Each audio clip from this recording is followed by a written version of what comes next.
Fire. Earth. Lightning. Air. Long ago, the three races lived together in harmony. But everything changed when the sequels attacked.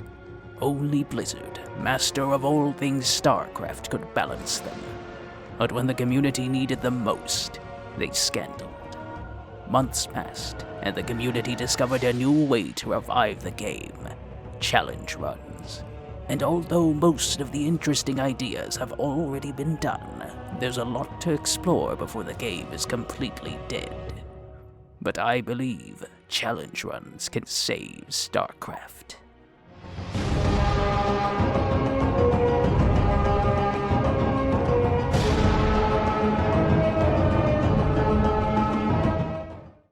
Previously on the Elemental Challenge.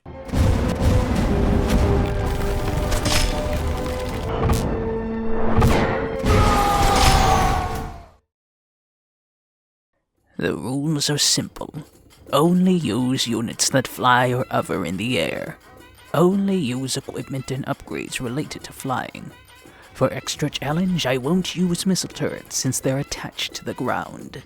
The run will officially begin with Sudden Strike, as it's the first mission to give me flying units, Reapers, SCVs, and Jetpack Nova. The run will be done on hard difficulty. Swan tries to sabotage me by giving me useless spider mines with my Reapers, but I easily solve this by not using them. You're going after our military research center here. Think you can help them out? Very well, Swan. I'll save them on the condition that you never speak in this run again. Knew you could do it, eh? Silence, Swan. Anyways, using Nova to snipe priority targets and my Reapers to harass the enemy from the cliffs, I managed to hold on until time runs out, and the mission ends. Fun fact, working jetpacks have been designed. The issue is that they require large amounts of fuel or water to function, and the traditional jetpack design seen in fiction would be incredibly dangerous to the wearer without proper protection. When the US military experimented with them, the idea was to use the packs for short jumps over rivers or minefields, rather than full flight. Unfortunately, they were heavy, noisy, and inferior to cheaper alternatives. Parachutes and ejector seats are more reliable for escaping crashing planes. Bridges are safer for rivers, and troops can just walk to their targets. I suppose I could give jump jets to some of my Hellbats or tanks, but they only stay airborne for a few seconds. I can't justify using these posers in my Air Force, so I stick to Reapers and Jetpack Nova. I have about 13 minutes before the first air attack. I prioritize securing my flanks and garrison the buildings that need Reapers first. Unfortunately, the mission sabotages me by forcing me to build Marauders and Marines, which have to walk everywhere. No! I avoid using them in combat and send them to their garrisons. After securing the area, I lose my jetpack and I have to complete the rest of the mission on foot.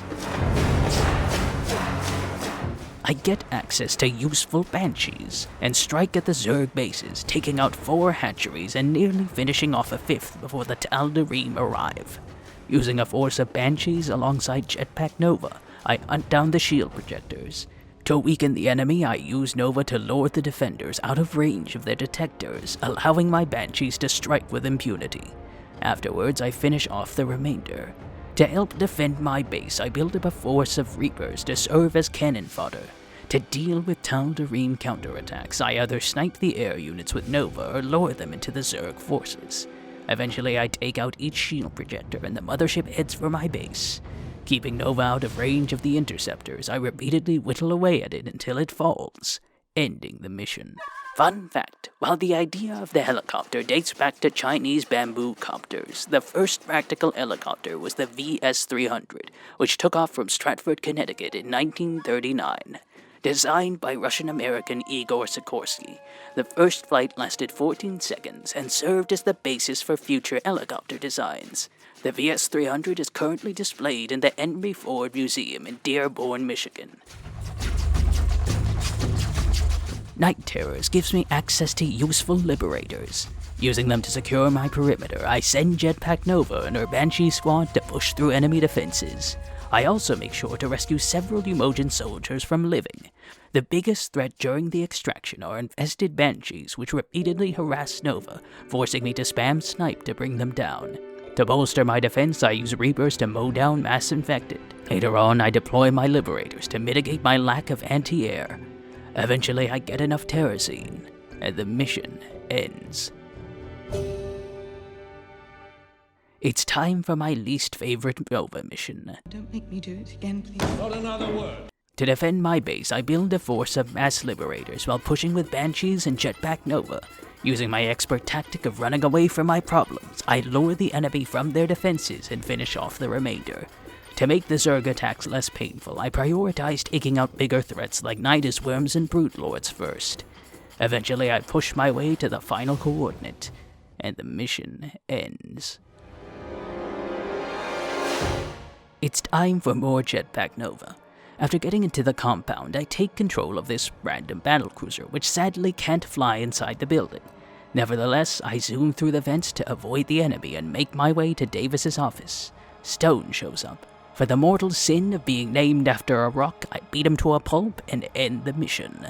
Fun fact, an airborne aircraft carrier is a concept long toyed with in various militaries. The closest examples of such a vehicle are airships like the USS Akron and Macon, which housed F-9C2 Curtiss Sparrowhawk biplanes that could be launched and recovered mid-air.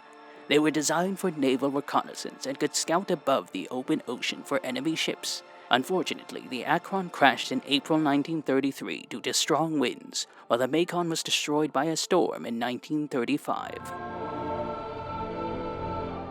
It's time to fight Alarak. To defend against the Tal'Darim, I employ a detailed strategy with a diverse army and complex maneuvering to win. Whenever my battlecruisers get into trouble, I cloak them to keep them alive. As the mission progresses, I get access to useful Gorgon battlecruisers, which allow me to scorch the Protoss with impunity. Whenever Janara tries to bring her own flying units, I send in a Gorgon to greet her. As my allies are gradually overrun, I concentrate my fleet near the science facility. Eventually, I Yamato the remaining enemies, and the mission ends. It's time for my least favorite final mission. Don't make me do it again, please. Not another word. To defeat Davis, I employ a detailed strategy alongside a diverse army and complex maneuvering to win. Whenever Davis tries to pull the stupid missile trick, I use tactical jump to avoid the attack. Alongside the Hyperion, my fleet soars through the enemy and reaches Davis's base. She tries the dumb laser trick, but my ships finish the Xanthos off, ending the mission. I don't have a good segue for this final fact. The Lockheed SR-71 Blackbird is one of the fastest jets in the world, holding the record for highest horizontal flight and fastest speed for a non-rocket-powered aircraft. It was designed for espionage, being capable of sneaking in and out of enemy territory undetected. Though keep in mind, this was before satellites and drones were widespread. The term Blackbird comes from the paint job, which is meant to dissipate heat.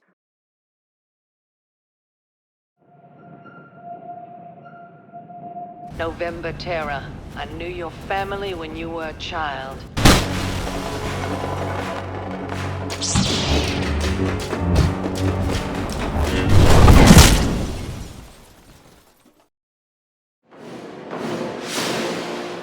So can you beat Nova Covert Ops by defying gravity? Almost.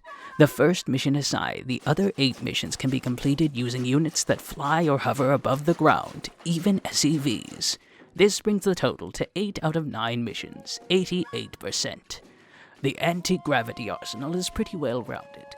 The only real weaknesses are the need for gas and a lack of early anti-air aside from Jetpack Nova. So how well did each element do?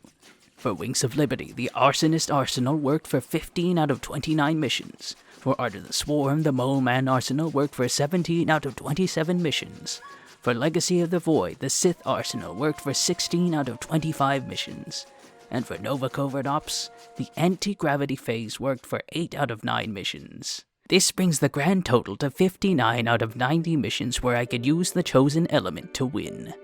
This concludes the Elemental Challenge. The Zookeeper Challenge is coming up next, and based on the poll, it seems that the Noob Challenge will come afterwards.